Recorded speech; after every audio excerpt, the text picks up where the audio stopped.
Bonjour, alors présentation de mon Mixstone à vendre. C'est un Mixstone 300 de 2018, il a 15 000 bornes, il a une bulle fumée, plus courte que l'origine, mais celle d'origine elle n'est pas beaucoup plus haute et elle ne protège pas vraiment du vent. Dans l'ensemble il est en bon état.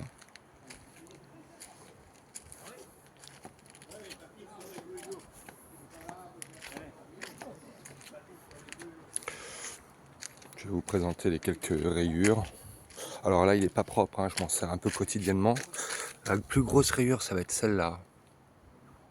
Je l'ai fait tomber dans le jardin parce que je l'avais mal béquillé. Après c'est principalement des traces d'usure, d'usage on va dire. Là il y a un peu de rayure, mais et encore je pense qu'elle doit s'effacer en façon partielle parce que c'est quand ma chérie elle monte, elle doit poser les pieds là. Il y a des petits défauts ici de peinture, mais ça doit être quand elle pose les mains. C'est la peinture d'origine qui doit s'écailler. Voilà. L'échappement aussi a quelques rayures d'usage. C'est plutôt sur la partie basse, ça se voit pas vraiment quand on est debout. Là aussi, pareil, certainement avec les mains.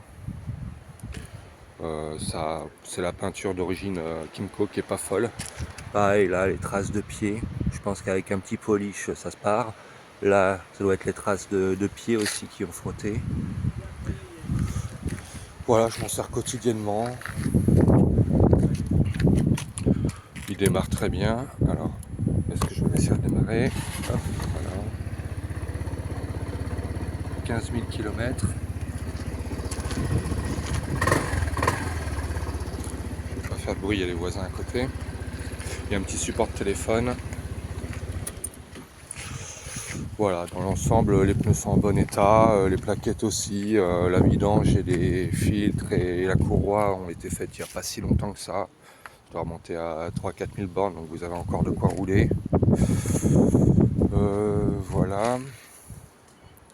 Rien à dire, il prend à peu près 140 en vitesse de pointe, mais c'est pas beaucoup pour un 300. Je sais pas ce que donnent les autres 300, mais il les prend assez bien. C'est-à-dire que même si c'est un faux plat, une montée et tout, il prendra les 130 faciles. Ça marche plutôt bien, c'est assez coupleux, pas très rapide, mais pas très agile non plus je trouve. Mais ça se passe bien. Dans le coffre il y a une place et demie on va dire de selle. Là il n'y a rien, ouais il y a des gants. Donc il y a un casque intégral et un casque jet on va dire à l'avant. Là c'est le refroidissement liquide pour la vérification du niveau. Et là c'est une petite boîte à gants avec un 12 volts dedans. Les USB. Voilà, pour ce qui est principaux défauts, on va dire le gros défaut, c'est celui-là. Allez, bonne journée, à bientôt.